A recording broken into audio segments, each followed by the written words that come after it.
Hell, it's about time. Welcome back, Commanders, Cerebrus, and Executors, to the StarCraft Lorecast, the podcast where we dive into the lore, stories, and both the interesting and fun facts about the StarCraft universe. I am your host, Jeremy, otherwise known as General Fire, and I hope you're ready to dive back into this wonderful world of ours.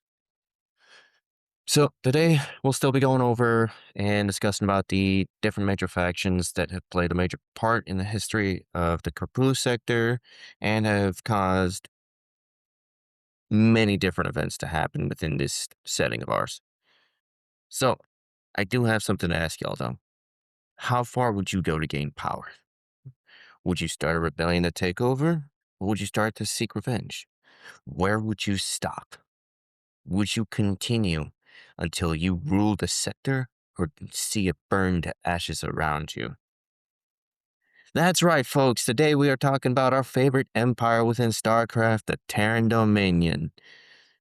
So, hope you're ready to strap your CMC armor on and swear loyalty to the Emperor.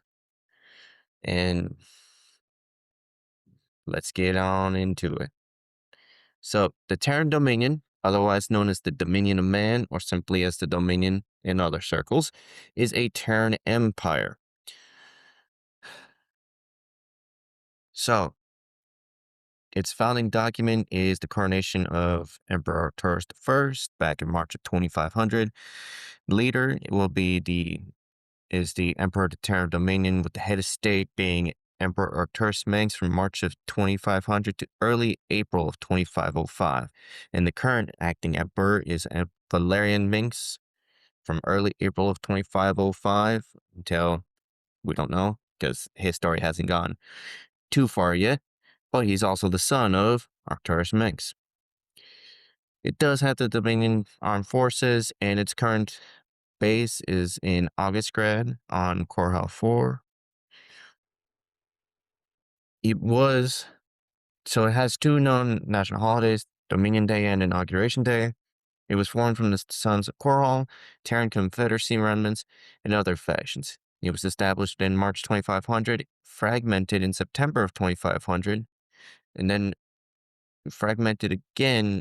It was reorganized back in 2500, refragmented back in September or October of like 2504 to 2506. We don't know. And then restored early April of 2505. So, early history. Let's go over the speech that Arcturus Mengsk spoke about when he set up the Terran Dominion real quick for. Let's see if I can't give you guys my best Arcturus Mengsk impression. The time has come, my fellow Terrans, to rally to a new banner. In unity lies strength. Already, many of the dissident factions have joined us. Out of the many, we shall forge an indivisible whole, capitulating only to a single throne, and from that throne I shall watch over you. From this day forward, let no human make war upon any other human. Let no Terran agency conspire against this new beginning, and let no man consort with alien powers. And to all the enemies of humanity, seek not to bar our way, for we shall win through, no matter the cost. Yeah, sorry guys, I guess I don't have that nice little southern drawl that Arcturus Manx would have in that type setting. So, but going on to the actual history, as planet after planet appealed to the Sons of Korhal for aid after the collapse of the Terran Confederacy, Arcturus Manx announced that a new government was necessary to protect these worlds. So, yeah, as we know, when we spoke about the Sons of Korhal and the Terran Confederacy, the Confederacy would fall after the fall of Tarsonis due to all the old family and the government and the main military headquarters being on Tarsonis itself. And unfortunately, it ended up becoming a bug-ridden hole for a good minute after the Zerg stepped in. So, yeah. But these worlds would contact the Sons of Korhal and ask for protection and aid and whatnot. So, promising victory over the Zerg and the Protoss, Arcturus Manx would go on to form the Dominion and would crown himself emperor. One of his first decrees was to begin construction of Korhal, electing to make it the throne world of the Dominion. Over time, the Dominion's heavy-handed tactics began to resemble those of the Confederacy, and it became increasingly oppressive. Even though many of the Dominion's founders from the Sons of Korhal spent hard time in New Folsom Prison during their rebellion against the Confederacy, the Dominion would continue to use it as a prison. Every scientist, philosopher, and free thinker that challenged Menk's rule was incarcerated in New Folsom. Menks would reinforce the armies of the Dominion by forcefully conscripting the remaining Confederate warriors, then would set out to fortify the various worlds under his command. Permanent Defense Force would be stationed on Agria, which would become one of the Dominion's principal botanical and wildlife preserves. General Horace Warfield was seen as one of Arcturus's more trusted advisors, and Manx would trust him with his most crucial tasks, stratagems, and missions. But, dreaming that Sarah Kerrigan was alive and calling to him, Manx would send General Edmund Duke to Char to flush out the Zerg. However, Duke would be defeated by the Zerg and would be forced to fall back. So this is in our second episode of this StarCraft 1 campaign when you're playing on this Zerg. Amerigo would be infiltrated by Kerrigan, who would access the Dominion network and would locate records of the Ghost program, allowing her to learn about their mental conditioning that would keep her psionic powers in check. So, bit of a break there. So, as we know, within the StarCraft 1 Episode 2 Zerg campaign, Kerrigan would originally become the Queen of Blades. So, her attacking the Amerigo was as a Zerg, once she was a Zerg. So, just to make sure everybody remembers that. Moving on. When Tassadar violated Dominion airspace and endangered human lives in attacking its Zerg, Duke would order Tassadar to withdraw his ships immediately or he would fire upon his vessels. Upon receiving what he assumed was a hostile response, Duke would send in his fleet and would thus be defeated by Tassadar. Because hyper-advanced civilization up against humans with guns. Kind of a lose-lose situation there, buddy. Alpha Squadron would also be dispatched to deal with notorious smuggler Alan Shazar and his scavengers, leading to further mysteries when the Dominion discovered that Shazar could somehow control the Zerg. The detachment would break away, disobeying orders in order to assist the Protoss in putting an end to Shazar's Zerg threat, but Shazar would escape. After the fall of Ire, Alpha Squadron would be dispatched to aid the colonists of Ekgar Row. The squadron would suffer heavy losses fighting over a Zelnaga temple against both the Protoss and the Zerg and would be cut off from the Dominion for months afterwards. The Terran Dominion would also be involved in a war to retrieve a powerful Zelnaga artifact, the Argus Stone, from the planet Eridos. The Dominion intended to use it as a military weapon. Although the planet was technically a Dominion outpost, the arrival of Protoss and Zerg forces would make things complicated. Jensen Archimedes would be in charge of the Dominion expedition that would end up clashing against the Protoss and Zerg, and after various battles, the Dominion would manage to retrieve the stone from a Protoss stronghold on the planet. However, in an effort to recover the stone, the Zerg Crusaders would destroy the Archimedes battlecruiser escort and would then pursue him through multiple Dominion bases. The Zerg will capture some of his allies, infesting them in order to gain information on Archimedes' whereabouts. The Zerg would eventually steal the stone from the Dominion forces, who would ally with the Protoss and follow the Zerg all the way to Char, only to be defeated. So, those events are going on in between the end of StarCraft 1 and up to our favorite, the Brood War. So, the Dominion's defenses guarding the Uraj Crystal on Braxis were overcome by a Protoss army assisted by Kerrigan. Borealis was assaulted by a United Earth Director Strike Force.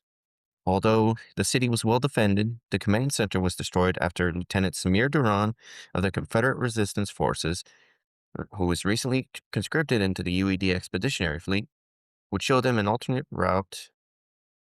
Hold on a second, did I miss something here? No, I didn't. Okay, cool. Soon, the Dominion's primary data net was accessed by the UED that began their decryption. Confederate resistance forces officers Samir Duran and Angelina Emilian would use this information to plot an assassination attempt on Arcturus Minx while he was visiting Umoja. Minx would be hampered by Umojan distrust, and they would demand he would keep his capital ships beyond the outer shipping markers, forcing him to descend in an obsolete gun cutter. The Confederates would used a Cassandra scrambler to cut Meng's communication off from his fleet and would use an EMP net to cut off communications with the local Protectorate Defense Forces. However, the assault would end in a failure, in part because Dominion fleet leader Edmund Duke disobeyed Imogen instructions to stay away when communications were cut off. Meng's learned the term UED, but did not learn what it stood for. Not knowing how the Confederates were able to target him so effectively, Arcturus Manx believed the Umojans were complicit in the attack. The bulk of the Dominion's battlecruisers were commandeered by UED soldiers at the Dylarian shipyards. Duke would lead a Dominion fleet against them from NORAD 3, but would be defeated by their newly acquired fleet. The Dylarian shipyards were destroyed, and Duke would withdraw his forces from the quadrant. The remnants of Dylar Force defenders were conscripted into the UED. So, as we're all aware, the UED is the United Earth Directorate, who ended up sending an expeditionary fleet to the Capri sector after they learned about the existence of the Protascan Zerg and were a little bit afraid of what they would do to humanity itself. So, fun times.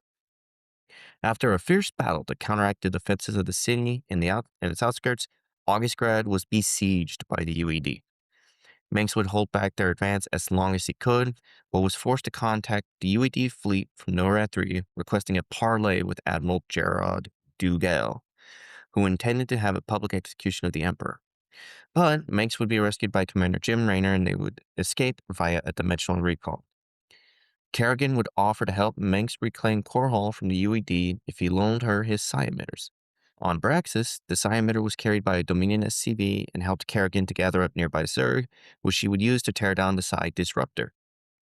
After the UED forces occupying Augustgrad were overwhelmed by Kerrigan's Zerg, a jubilant Manx would send Duke to establish his base of operations in Augustgrad. The next morning, Duke's base would be attacked by a multitude of Zerg, while most were asleep and unaware. The base would be destroyed and Duke would be killed in action. Warfield, though, was not present due to his privileged status in Manx's eyes. Manx would denounce Kerrigan for her treachery, but she responded that her actions were well-justified revenge and left him on Core Hall. Utilizing his connections with special interest groups, Manx would scrape together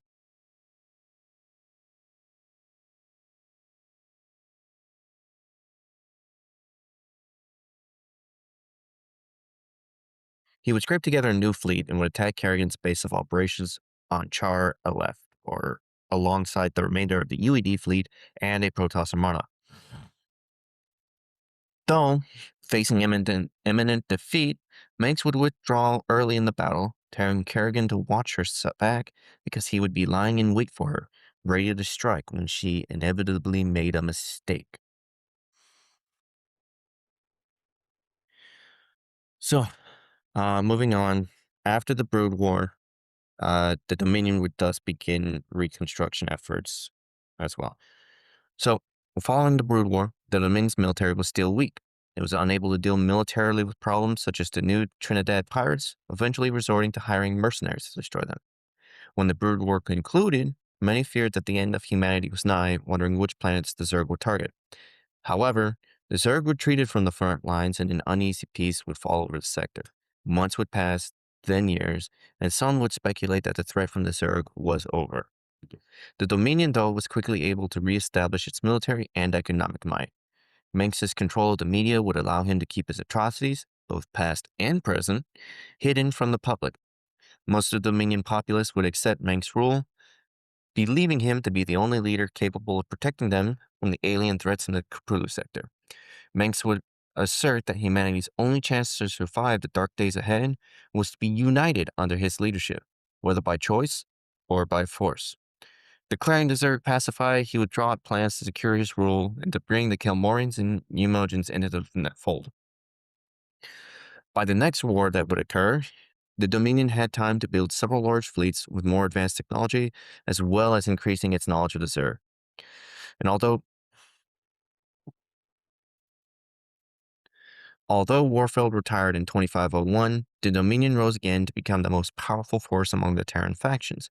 It would take over almost all of the original Confederate worlds, including Braxis, where it rebuilt its fortifications.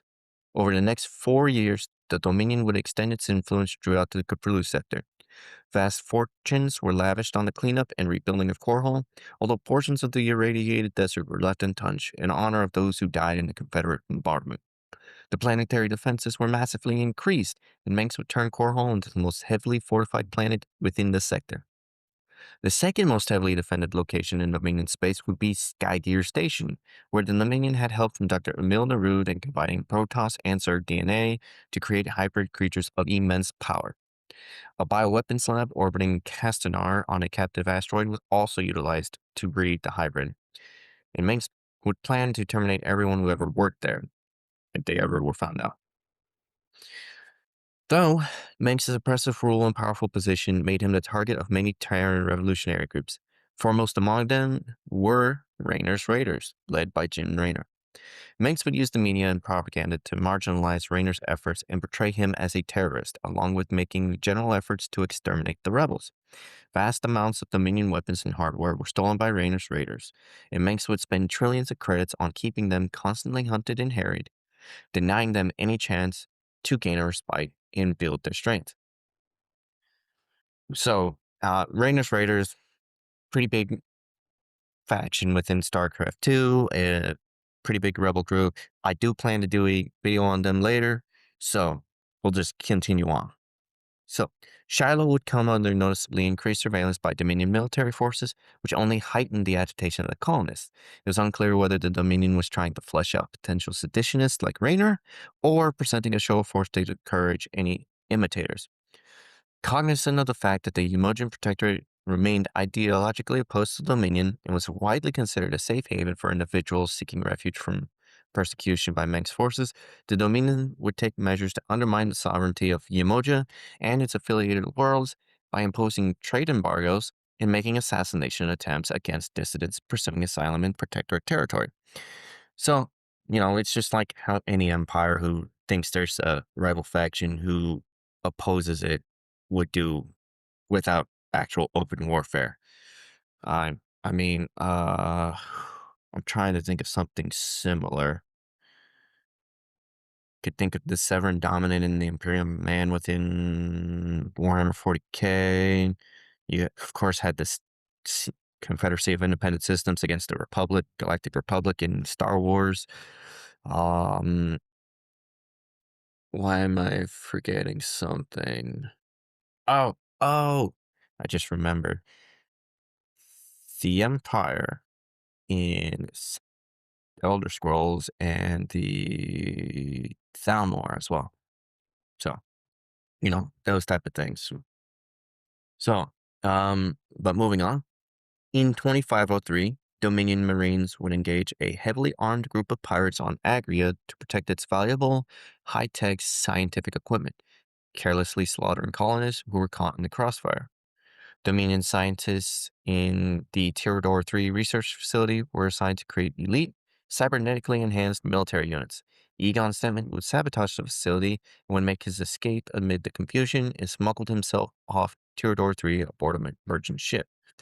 The Dominion would engage in an economic conflict with the Kelmorian Combine, who would later sabotage Dominion operations. In an attempt to simplify relations, Manx sent Ghost to kill Victor Kaczynski. So, you know, Manx loved playing with his neighbors and trying to have good relations with them. So, moving on to the Ghost program of the Terran Dominion. The Ghost Academy was moved to Ursa from Tarsonis. Arcturus Manx would order half of his government's ghosts eliminated as part of an overhaul of the Ghost program, because who knows who had ties back to the Confederacy or were normally re-socialized to have something hidden in there to activate for the Confederacy. The Dominion would eventually become involved in a public relations class with the Emergent Protectorate over the face of its ghost recruits. Senator Corbin Fash of Maltair IV would secretly harbor a psychic son, Colin. The secret would be revealed when the planet was attacked by the Zerg. Only the two Fashes survived. Corbin Fash took shelter with the Protectorate, but Colin was captured and inducted into the Ghost program. The Protectorate found itself under a Dominion economic blockade, raising the price of its food. The Dominion even tried to assassinate Corbin Fash, but he would survive the attack. The Dominion would turn to public relations to defend its use of ghosts in order to counter propaganda made by former Senator Fash and which was spread by the Protectorate. The Dominion's most significant military development project since the end of the Brood War would be Project Thor, a formerly secret superweapon system. Yamojin agent Uli Trey would infiltrate the testing facility, bringing information to the Yamojin Protectorate. The Protectorate would plant evidence, blaming the attack on the anti-Dominion faction, the Cthulhu Liberation Front. And due to this, the Dominion would order the destruction of minor terrorist groups. In 2501, the Dominion would close down Project Shadowblade, a ghost-enhancing program which used Terrazine, a psionic agent, to enhance the power of ghosts. The results were called specters. However, numerous problems arose, causing the project to be shut down. Shadowblade survivor Nova Squadron Commander Jackson Haller, under the guise of General Cole Bennett, would hatch a plot with Spectre, Gabriel Tosh, Al Leotravsky, the Emojin Protectorate, and some lesser players, such as Michael Liberty. They intended to use the Spectres to kidnap Arcturus Manx and place the Dominion under Haller's command. The revolution failed, however, and Haller and most of the Spectres would end up being killed. Now, just remember the Spectres for later on down the line. This next section, I funny. The heir apparent in the search for the artifacts. If that doesn't sound like a middle grade novel name, I don't know what is. Crown Prince Valerian Manx, who is Arcturus Manx's son, would use the Dominion's vast resources to scour the sector for Xel'Naga artifacts. The Dominion would fight the Zerg and the Protoss over a Xel'Naga temple at Artika and would attempt to purchase Xel'Naga artifacts from the Kelmorian Combine. Valerian Manx was secretly named heir apparent to the Dominion, and he would command high authority over the few who knew his true identity. The prince would become interested in an alien artifact on the dead world of Namaka and hired an archaeologist, Jakes Ramsey, to look in on it. Ramsey would discover a secret there, but when Valerian's Marines on Great Tiger imprisoned him, Ramsey fled with R.M. Dahl to the world of Dead Man's Rock, which was outside Dominion space. The Zerg would attack shortly afterward, drawn by Ramsey's discovery.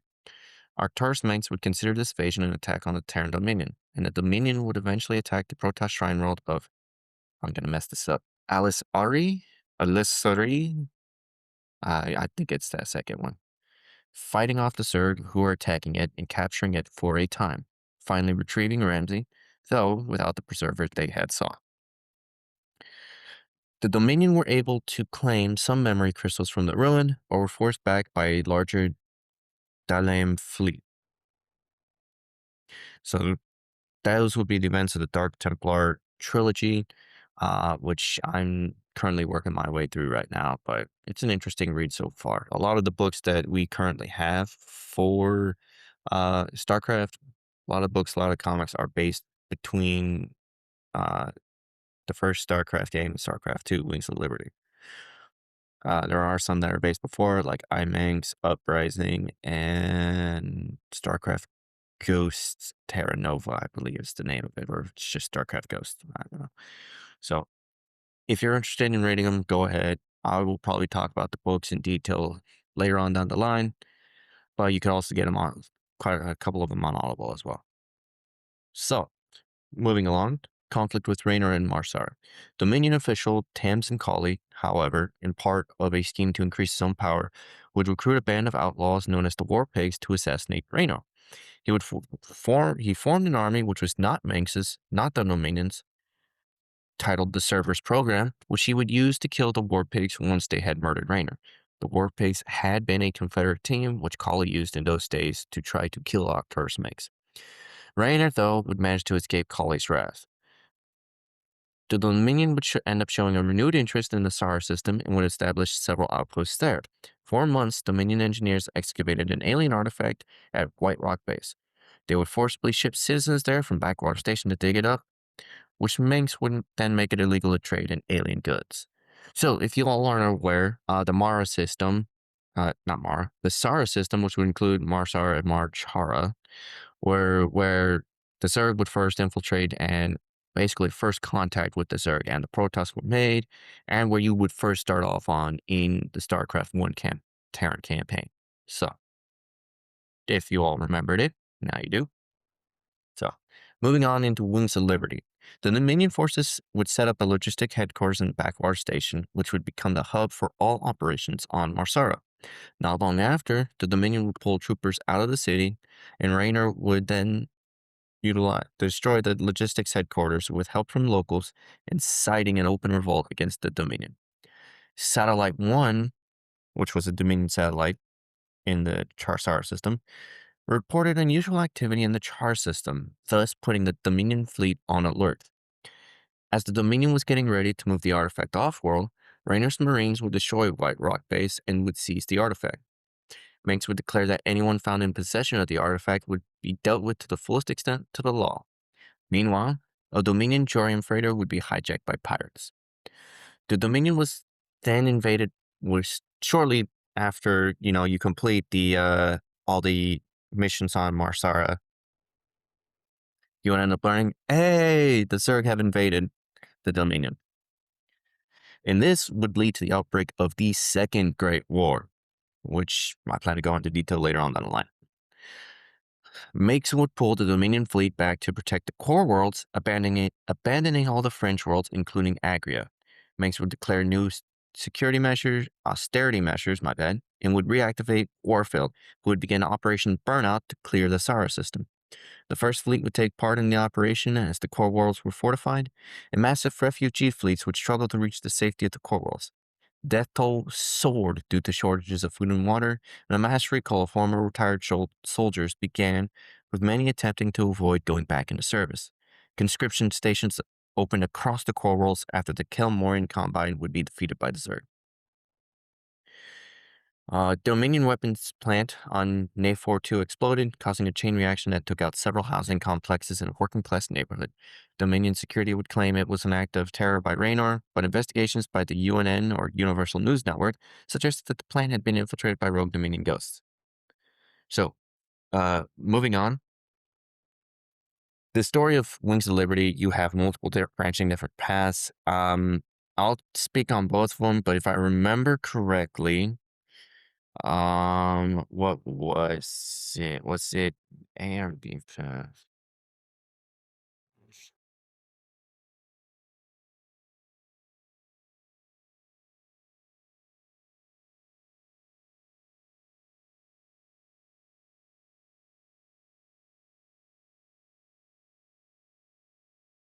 Yeah, yeah.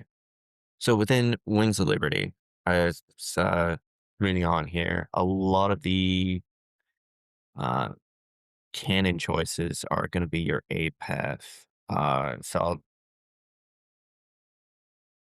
I'm looking at those, yeah, it's going to be your A path. So, uh, talking on here, so you'll uh you're gonna have like Raynor protecting Haven, which is the A cannon, which would cause refugee fleets to decrease as various French worlders would start new colonies and would declare themselves independent of the Dominion. Manx would tighten security measures, and there would be food riots on the French worlds. Plot B would be if he helped purify Haven. And as refugees continued to flood Dominion space, Manx would order the fleet to turn away refugee ships that entered core world systems. But A cannon is the correct one. Then you'd have the missions of the Spectres, where you'd have Raynor either helping Gabriel Tosh at the end or helping Nova Terra. So if he helped Gabriel Tosh, New Folsom was broken open by Tosh with the assistance of Raynor's raiders. The Dominion's highest value prisoners were freed, including former members of Project Shadowblade and a number of political dissidents.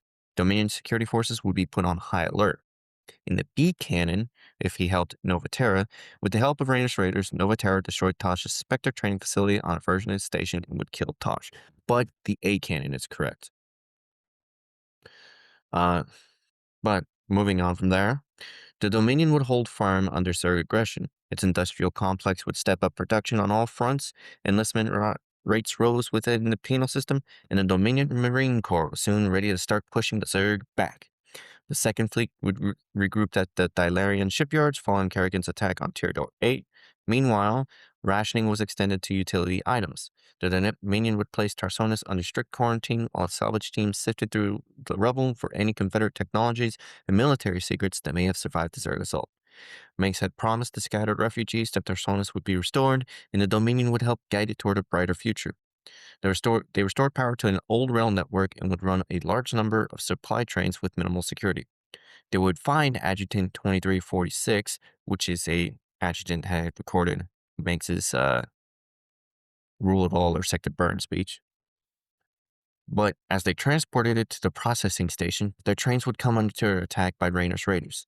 The Dominion would respond by sending escorts to protect the trains, attacking Raynor's base, constructing a series of bunkers to protect the tracks, patrolling the tracks with large groups of marauders, and boosting their train's speed. However, they would fail to keep Raynor's troops from retrieving the adjutant. With Zerg sightings all over the Dominion, the First and Second Fleets would combine to defend the core worlds. Uh, You would also have it where Raynor's raiders would end up finding about the secret weapon of mech then called the Odin, and hit that one facility. But and then Raynor's raiders and Tychus would fight through that facility, destroying the new Gorgon class carrier or type of Gorgon class battle cruiser called the Loki as well. But they would take all this, including the stuff from the adjutant, and would go over to the communications network on Core Hall, which, as follows. The Odin would be commandeered by Tychus Finley in the testing facility on Valhalla. Communications with Core Hall were blocked long enough for all Dominion bases in the area to be taken out by ranged raiders. Meanwhile, Manx declared a moratorium on interplanetary travel. The Dominion would unveil the Odin at the UNN studios and were confused when it fired on the studio guards. The Dominion switched to a secure channel so that Captain Matt Corner could not track their positions. Warfield would send strike teams Alpha, Bravo, and Charlie after Raynor's raiders, but they were unable to prevent them from broadcasting proof that Manx used psi emitters on Tarsonis. The press were outraged, and citizens were rioting in the streets of Core Hall, setting fire to government buildings to express their shock and anger at the revelations. More arrests would follow the broadcast. The world of Bountiful would declare independence, and before Kate Lockwell could begin a 10-part expose on corruption in the Dominion government, the newscast was terminated by order of Dominion security. Valerian, who was scheduled to speak at the launch of the White Star, would instead rendezvous with Raynor aboard the Bucephalus and would reveal himself as the owner of the Mobius Foundation. Valerian and Warfield would lead half the Dominion fleet to Char, accompanied by Raynor's raiders. The Zerg would launch a surprise attack, and the few battle groups that made it to the surface would end up scattered all over the place. Warfield's ship would take terrible damage and would crash on the planet. Raynor would end up rallying the survivors, securing a landing zone, and rescue General Warfield. The Keystone, or the Zonog artifacts that Raynor would go after, would be assembled, and the engineered corps would move it to the base of the primary hive cluster. Raynor and Warfield would entrench the last of their defenses all around it before using it to make Kerrigan human again.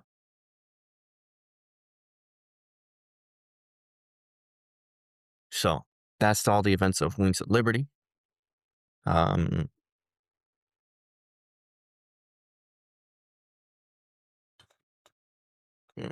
interesting.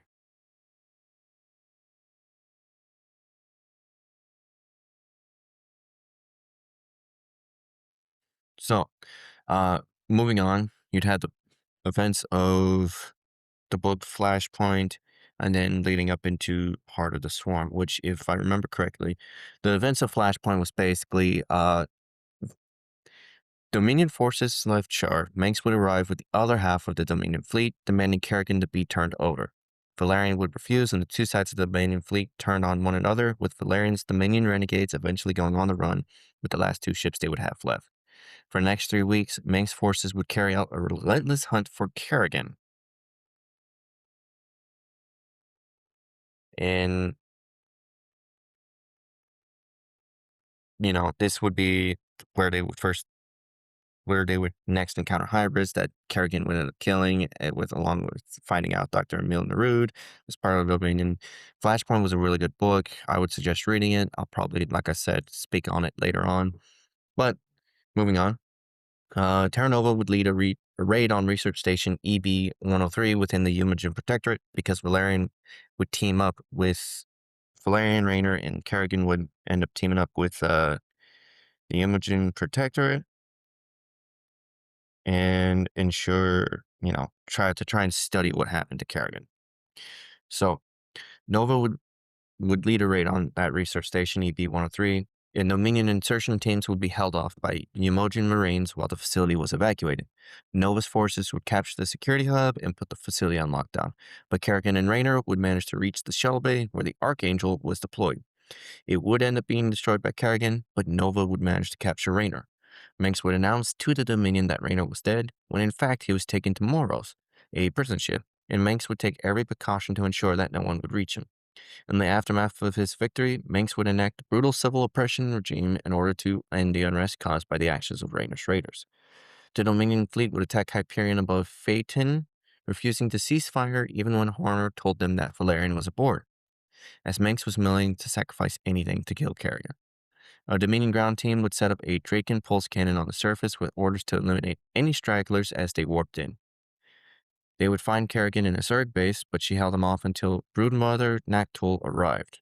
The cannon would be destroyed by Kerrigan and Naktul's brood, at which point the Dominion troops would flee to their ships. When Broodmother Zagara attempted to bring her brood through the bone trench on Char, Warfield would bring in a Gorgon, which strafed them repeatedly.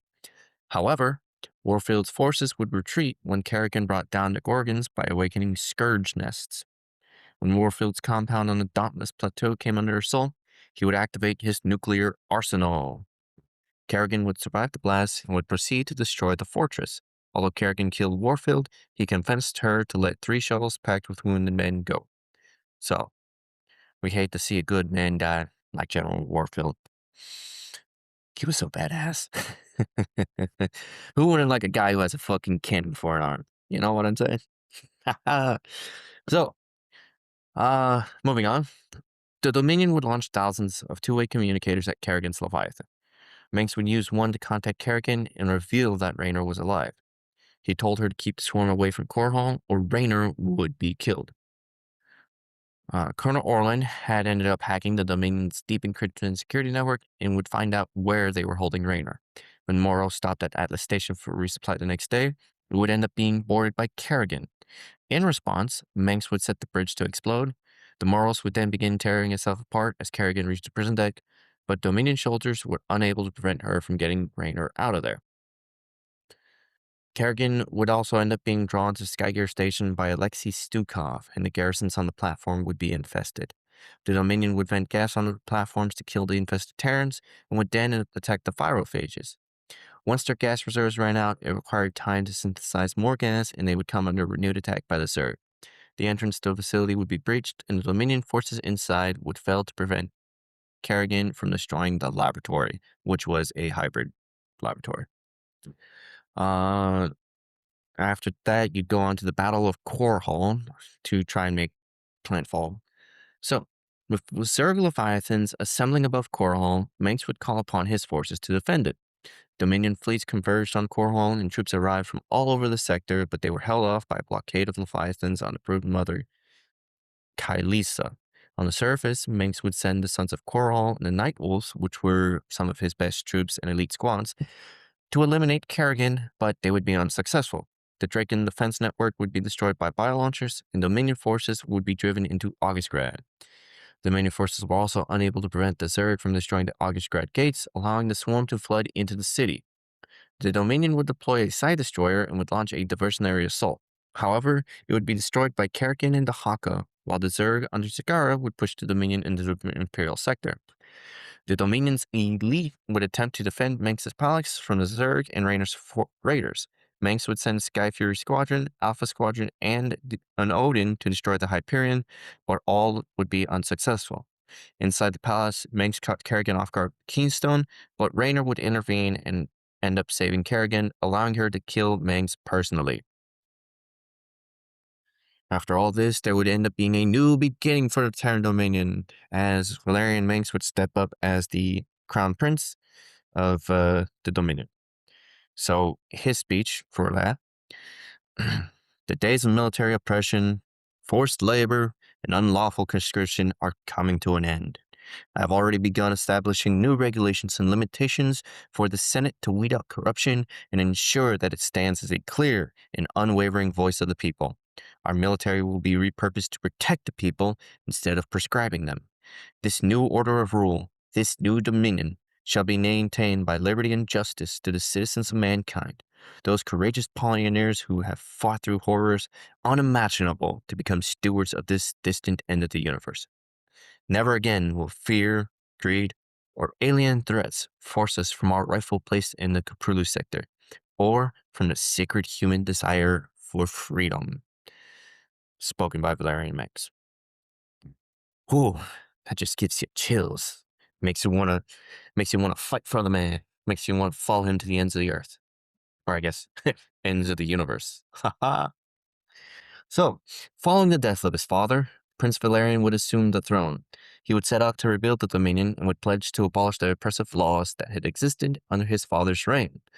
Most of this time was spent trying to reign over a Dominion that had fallen into chaos, and a new system of social justice was developed. Hoping to negotiate a mutual security pact that included a technology partnership, Valerian made good faith overtures to the emerging ruling council while also declaring a ceasefire with hierarch Artanis. Thus, the Dominion halted all aggressive action against the Dalim.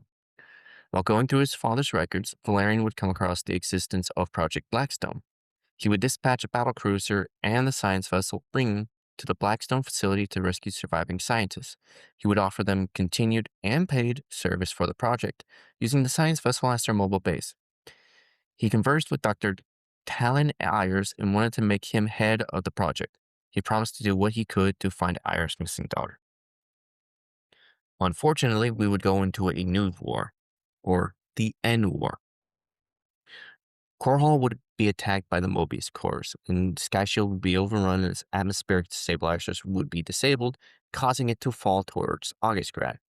Raynor's troops would repair the stabilizers after a Protoss army led by Artanis would clear out the Mobius core. Once the platform was stabilized and Mobius core retreated, Horner would take control of the station. The palace, though, was raided and the keystone was taken by the Mobius core. Raynor and Valerian would set up bases at Bennett Port, where they were overwhelmed by the psionic disruption resulting from hybrid channeling void energy into the keystone. They were protected by immortals deployed by Artanis. The Dominion would reclaim the keystone, suffering enormous casualties in the process, though. And they would give the keystone to the Protoss and transmitted all of the data they had on it to Faye Smith Carax. The Dominion would also attempt to hold back the Golden Armada, and despite their efforts, though, multiple systems would fall. The Dominion also had a brief ceasefire treaty with the Tal'Darim after the ascension of High Lord Alarak, though some elements of Tal'Darim would violate its terms. Raynor and Horner would lead their forces on an expedition into the void alongside Artanis and Kerrigan. There they would defeat Naru, protect Kerrigan as she was transformed into a Zelnaga, and would aid in her fight and slaying of Amon. But that's not all. You technically also had the events of the co-op mode, which is, don't take it as canon. There are interesting things in it that could have possibly occurred, but until Blizzard comes out and states something, we don't know. So, over the course of the End War, the Terran Dominion would provide their forces to aid in the fight against Amon, led by Jim Raynor, Warrior Swan, Matt Horner, with aid from Mirahan, and Agent Nova Terra. The Dominion were able to win several key victories against Amon. Moving on to the Sacred Land, after Amon's defeat, the Dominion would send an expedition to rescue Egon Stepman from Belshir, but were forced to combat Tal'Darim on the planet. Stepman, though, was successfully extracted. And going on to a Golden Age, by 2508, Valerian declared that open elections would be held within the Dominion. A ceasefire was declared with the Dalim and Zerg Swarm. A DSA was also established between the Terran Dominion, Zerg Swarm, and Dalim's territories, as well as rules regarding the salvaging vessels. No civilians were allowed, and the Dominion kept a military presence to maintain the peace in the DMZ. To memorialize the third anniversary of the fall of his father's regime, Valerian held a monumental celebration in the capital wing of Augustgrad, heralding in a new age of prosperity and peace within the Dominion. At the Senate steps, Horner reaffirmed the military support of the new Dominion government. Meanwhile, peace negotiations were underway with the Deline. However, as the swarm cleared char in the surrounding systems, the ceasefire between the three races of the Capula sector was called into question. Soon, however, documents confirming Valerian's connection to the Mobius Foundation and their hybrid were found by the Emulsion Protectorate and threatened to break the trust Valerian had gained from his people. Valerian would order Nova Terra to infiltrate the Emulsion Protectorate's base fortress named the Keep to retrieve the documents. She would be successful in getting in, destroying the Keep's defenses, and retrieving the documents before reinforcements would arrive. Valerian expressed regret for being complicit in the hybrid breeding program. Noah convinced him he cannot run from his past. Thus, Valerian would release the documents publicly, confirming his connection and promising an open and honest government. Uh, those are some events that take place in the comics. Definitely the Keep one, which you could find on Blizzard's site as well. So, moving on into what I consider kind of final campaign of StarCraft 2, which would be the Nova Terra covert ops. Insurgency. Having survived Zerg attacks and inter-sign strife, the Dominion's war-weary populace attempted to recover from previous conflicts. Many people were eager for peace, but a conflict of interest arose between members of the population, and how they even operated in a time of peace was a question asked. Some people wanted to make sure that the Dominion remains ready for any future alien attacks, and that they had the security and weapons needed to protect themselves. Others, though, were more interested in ensuring that Valerian's government took a more progressive, egalitarian direction.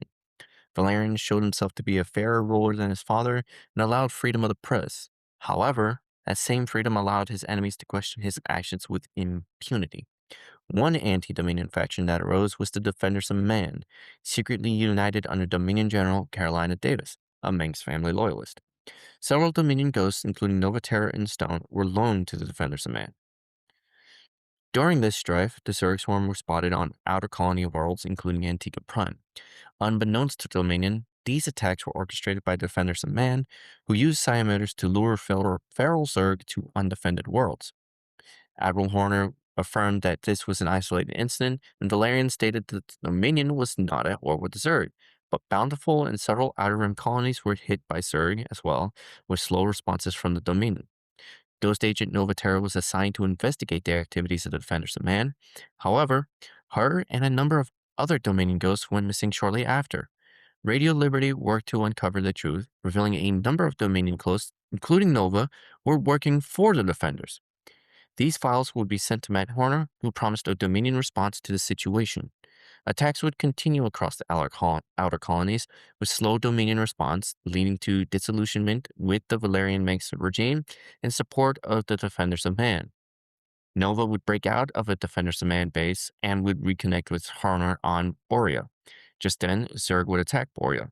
Nova would organize a defense, but Defenders of Man battlecruisers would arrive to save the colony, and the Man in Dominion withdraw and surrender Nova.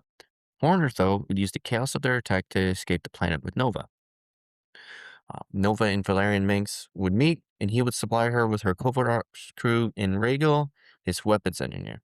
Attempts to undo her memory wipe would lead her team to Tarsona City, where Nova discovered their plan to use Siameters to destroy Terrador 9. Terrador 9 would be attacked by the Zerg, and the Defenders would send their forces to rescue civilians and show themselves to be heroes. However, during conflict with the Death Fleet of the Tal'Darim, would arrive to combat the Defenders.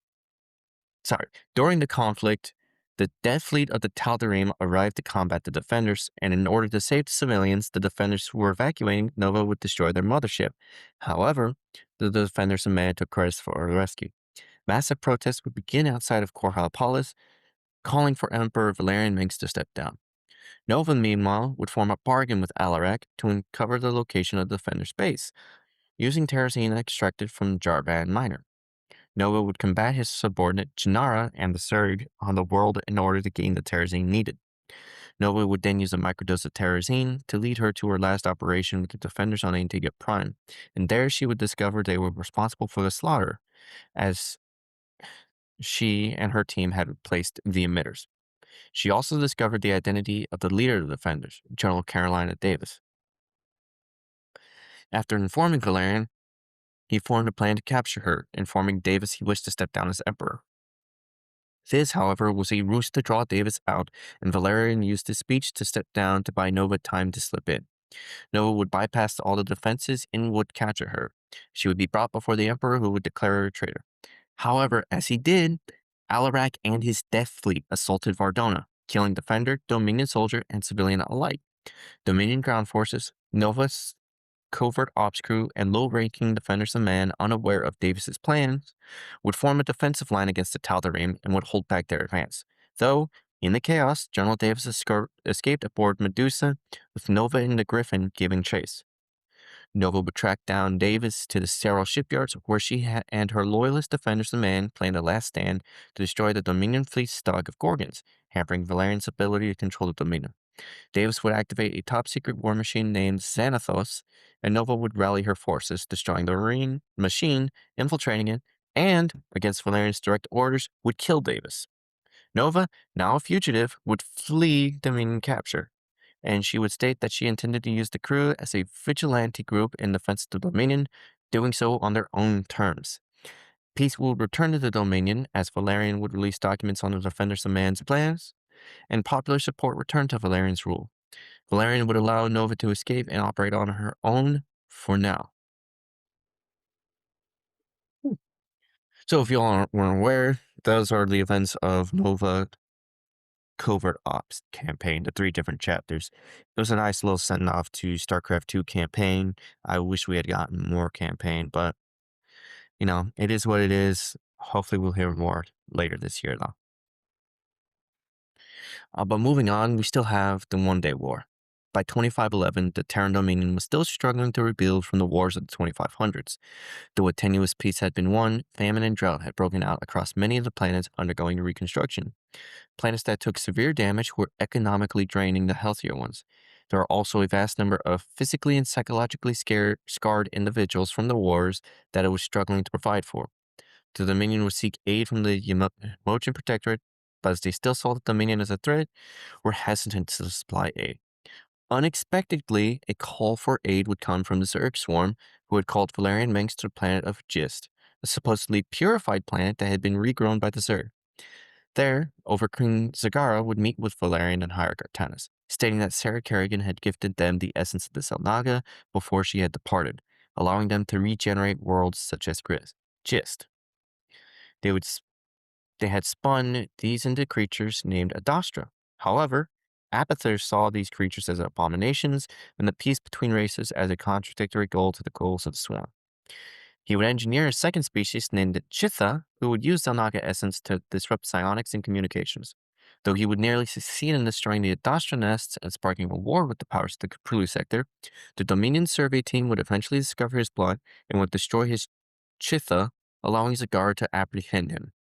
In the fallout of the One Day War, peace talks would begin between the Dalim, Zerg Swarm, and Dominion. The Dominion would also end up founding the Zerg Compliance Ground Force Unit to oversee peace between the races and would help aid in hunting down the Chitha, the guarding of the Adastra, and the prevention of Apather from sparking another conflict. But this wouldn't be all, because there would still be tensions within peace.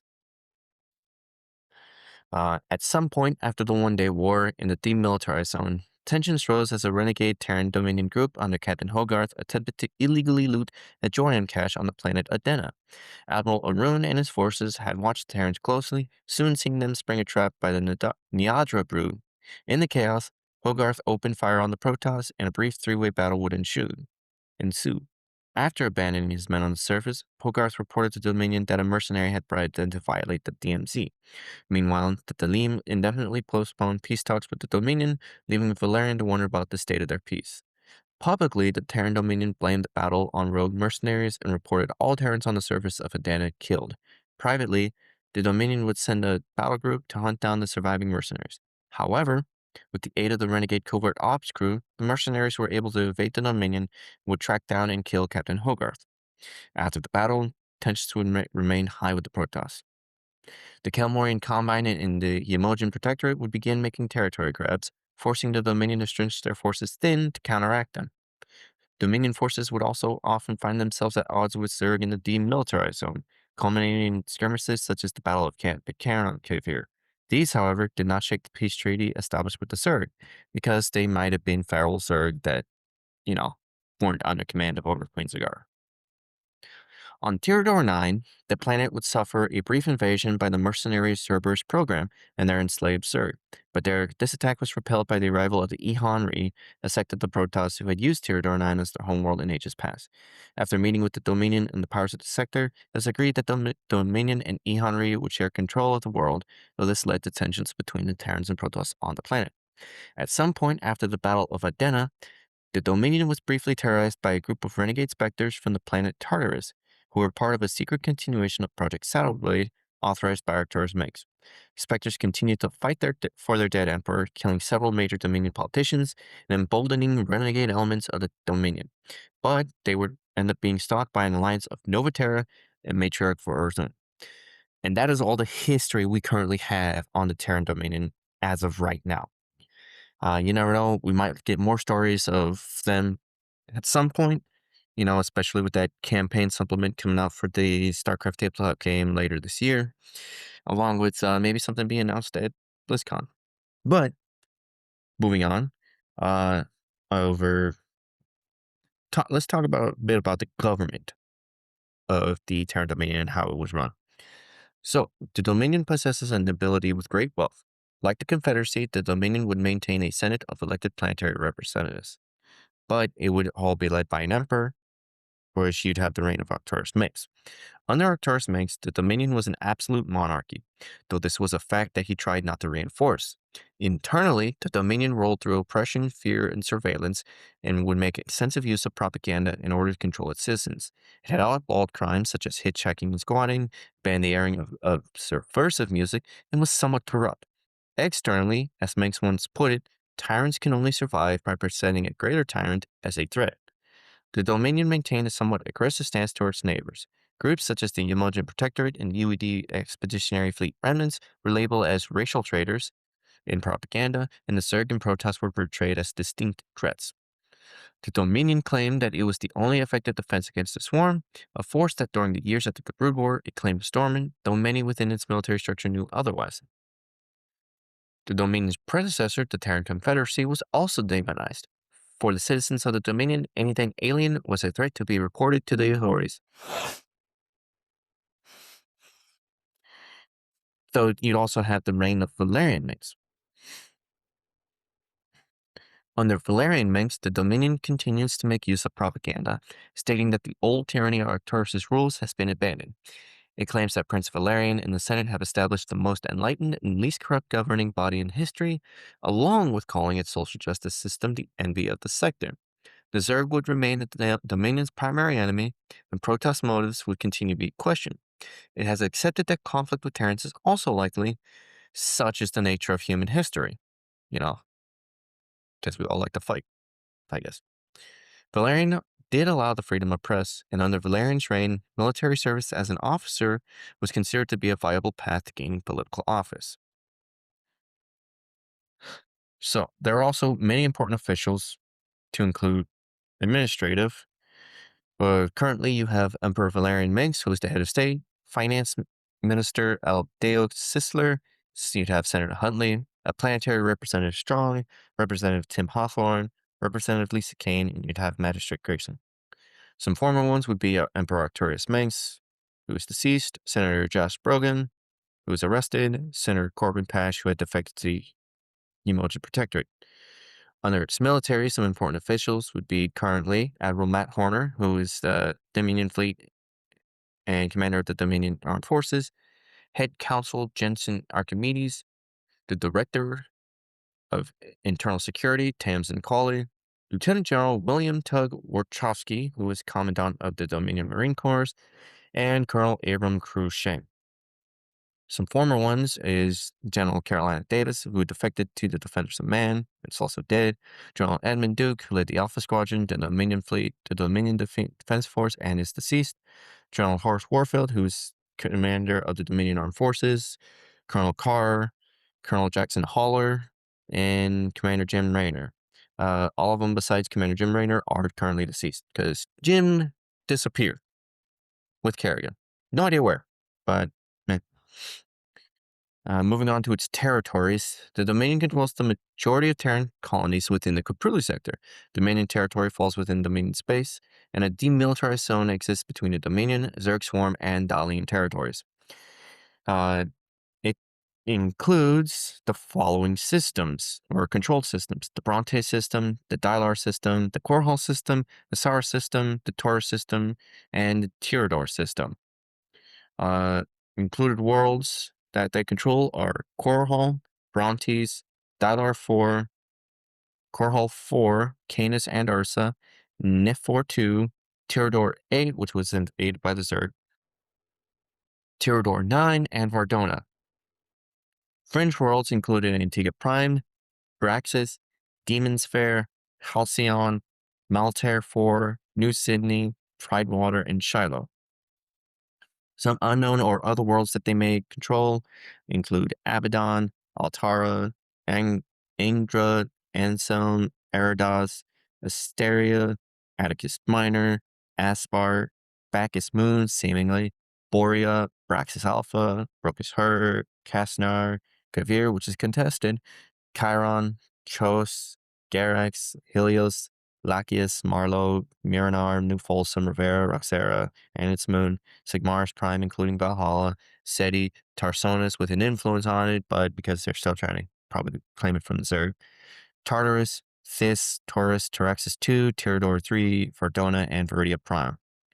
There's a bunch of former worlds that they used to control to include Adena, which was formerly a mining world now placed within the Dalim DMZ, Agria, which was lost to Zerg, Astra 3, which lost to Zerg, Bountiful, which declared independence, Callus lost to Zerg, Candor, or at least partially depopulated, Char, uh, which is home to Zerg, Kruxas 3, lost to Zerg, Gobus, which was destroyed, including its moon, Jontor 1, Jontor 2, Katil 4, both lost to Zerg, Krakulv, which was destroyed. Marsara was technically lost to Zerg, but was recolonized with unknown ownership currently at this time. Assumed the Dominion, but we don't know if it's also independent. Mistaff 4, Phaeton, Scoria, Sorona, Tyria, and Arona Sigma were lost to Zerg. Figor, which sterilized from an outbreak, and Zen, which had its sun go supernova. So, as we know, Terran Dominion has the largest space or largest territory size of the Terrans within the Caprilu sector. So, some notes: the Dominion will feature in the StarCraft tabletop miniatures games as the main Terran sub-faction. So if you don't want to play as it's their main faction that you can play currently as within the Terran's super faction. As of right now, there's two.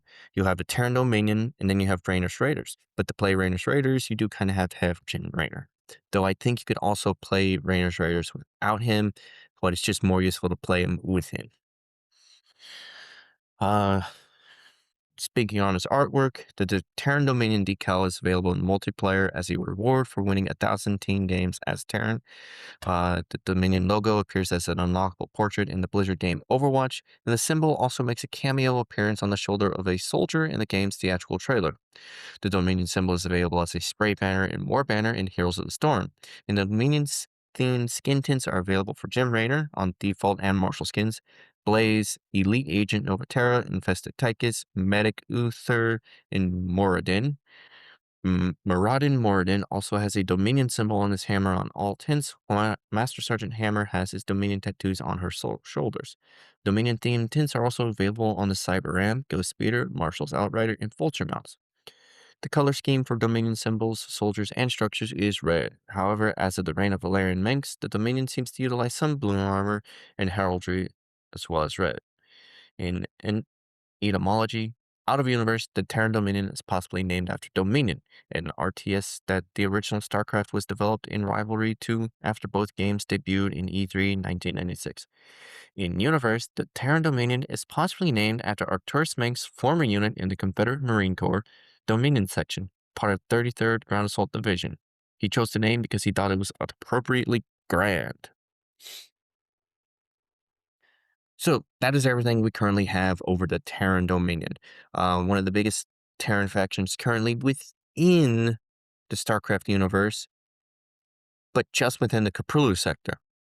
Because next week, what I plan to go over is probably the biggest human faction. See if you all catch that there. Next biggest human faction within the Milky Way galaxy of StarCraft universe, the United Earth Directorate, and what it formed from, the United Powers League. So I hope you all stick around for that. Hope you all have been enjoying these videos. Please give me feedback. I do currently have a Discord. I will post the link, so please get in there, join us, have a good chat, vote on polls for episodes, have some suggestions for us if we want, talk to people about the lore in there. I also do have this on StarCraft. StarCraft, hello.